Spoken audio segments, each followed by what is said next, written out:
know what I am calling. When it comes, I'm shooting the fuck out of it. Let's get down to business. My house too, Steve! I gotta go. The show's starting.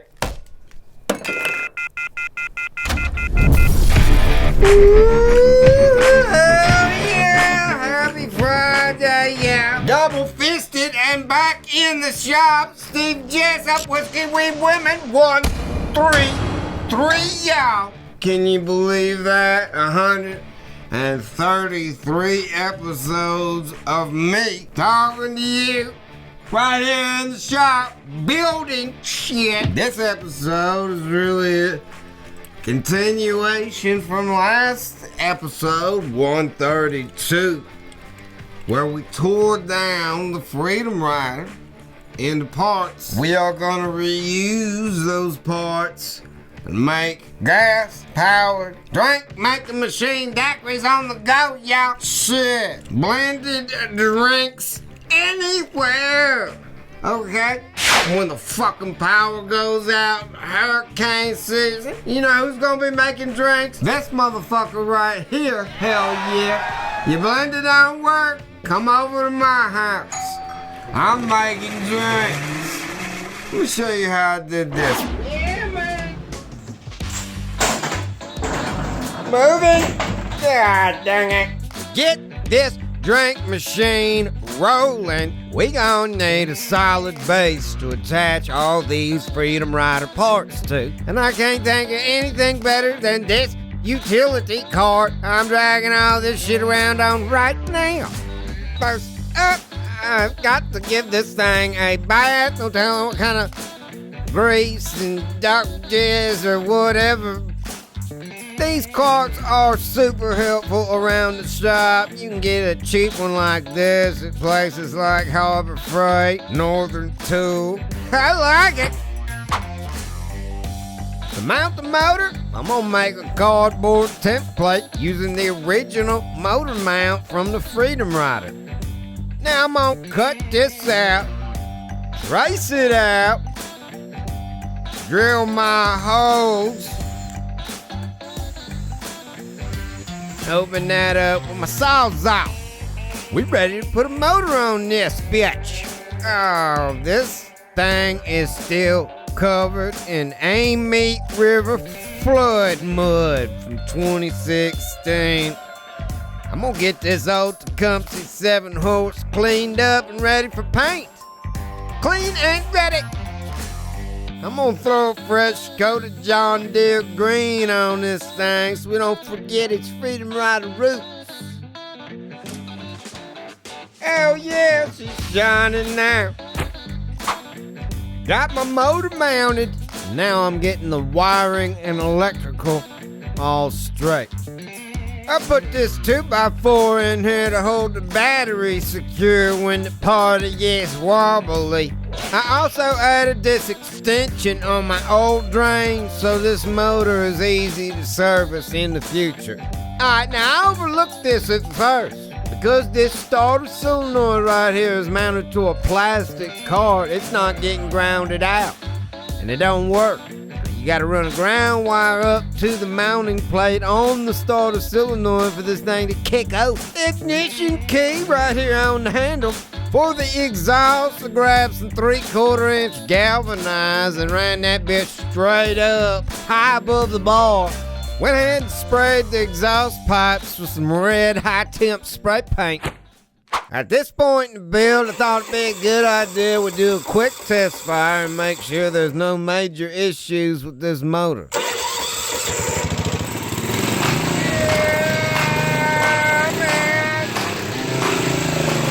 Next up, I mounted a gas tank using the original mounts, some scrap 2x4s.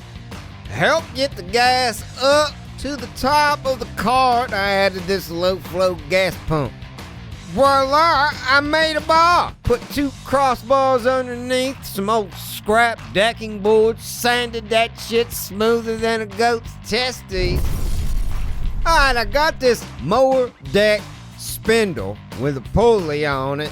That's gonna help me transfer the power from the motor to my blender. Now I'm gonna need to mount it to the body of the cart, so I removed a couple of pieces of the bar. I'm gonna take this thing apart. Now I'm just gonna trace out where this needs to poke through. Now with my hole saw, I can drill that out.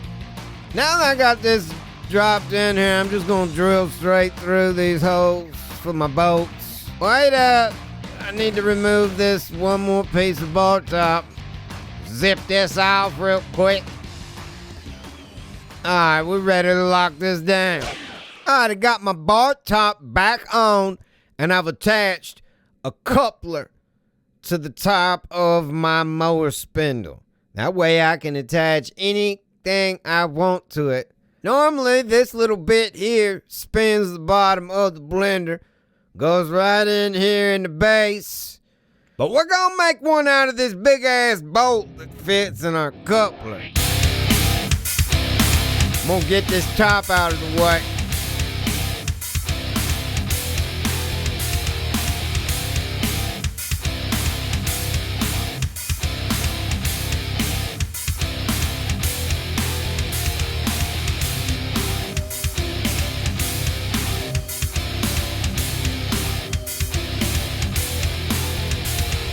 There! And it's up.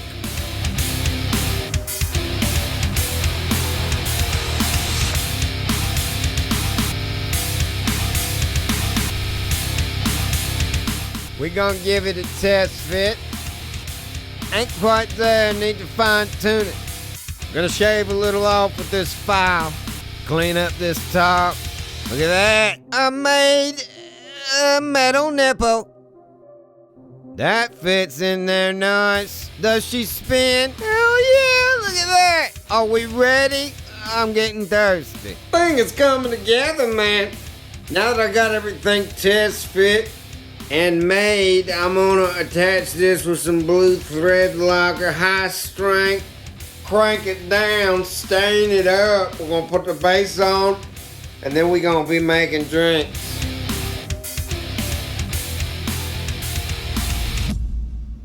I got a jug of stain and sealer sitting around the shop. I'm gonna pour this all over. Oh, give it a bath. Yeah, make it thick. God dang, I should do a shot of this. Looks like an Irish car bomb. Hell yeah. Rub it in. Oh, yeah, I like to make it thick, y'all. Alright, I'm gonna let this sit a bit. Go have a sip on this beer. Take a smoke break. Come back and rub it off.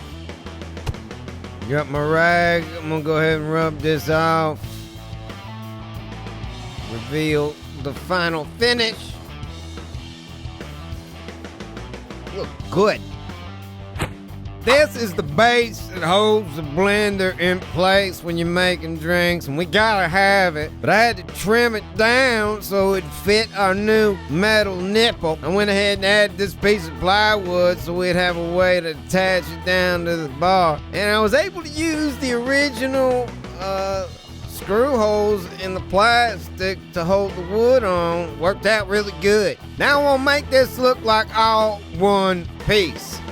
First thing I'm gonna do is take the shine off this plastic so we can spray all this black. Where my cut is uneven and all jagged, I'm gonna squirt some caulk in it. Man, you can cover up a lot of shit with caulk. Caulk will hide all your flaws. Put some caulk on it. I like to take my finger at the end, just spread this all out, smooth it out, make it look like one piece. Now I'm gonna throw a quick coat of flat black on it. Okay, now that our blender base is all dry, looking great, we can attach it and remove it, making this cart universal. You can turn this cart into an ice cream maker or a gas-powered sander, damn clay wheel, whatever you want to spin, you can attach it right there. I went ahead and made reliefs for these bolts right here. You see these little divots? That way our plywood sits flat right on top like that. Alright, let's screw it down.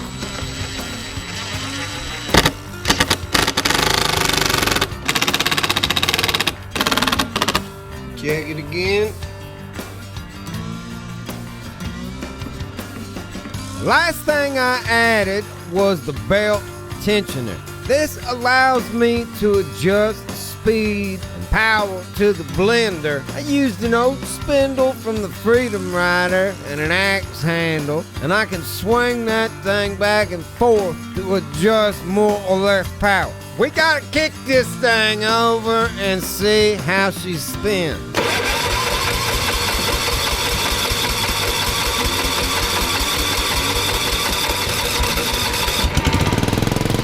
Come on! Hell yeah! She running now! Yeah!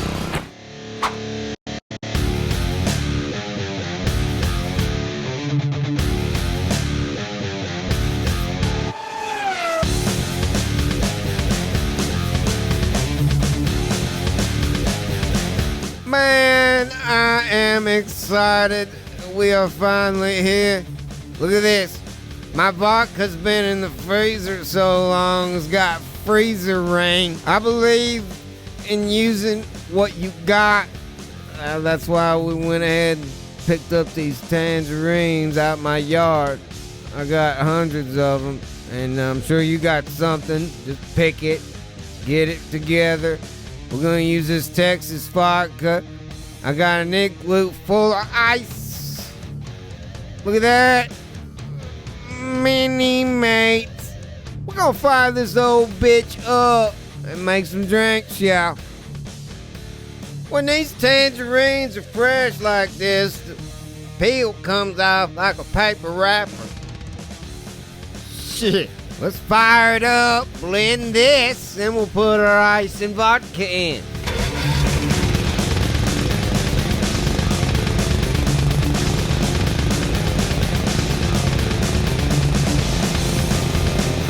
Put some ice in it.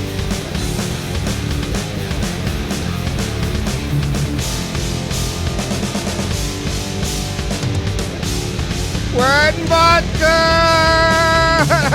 Yeah! Yeah, buddy!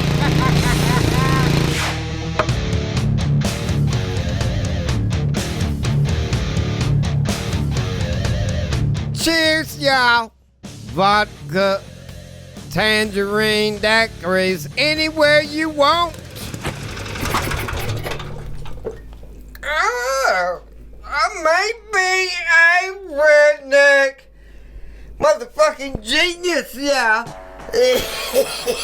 Hell yeah. These Satsuma vodka drinks are delish. Like I say, one of the toughest parts of the build was getting this fitting just right underneath the blender. This thing's got to spin perfectly, cause it can't spin like this, or else you ain't making drinks. You're gonna spin your fucking blender right off the deal. What? What? Huh? Okay, I'm making drinks, motherfucker. I mean, right? It's my favorite new toy. I'm taking this thing everywhere. Who needs drinks? I'll see y'all next time. I got shit to do. Hell yeah. What's that? Yeah. Have you subscribed? Did you get it? Hit the button. Hit it. Get it.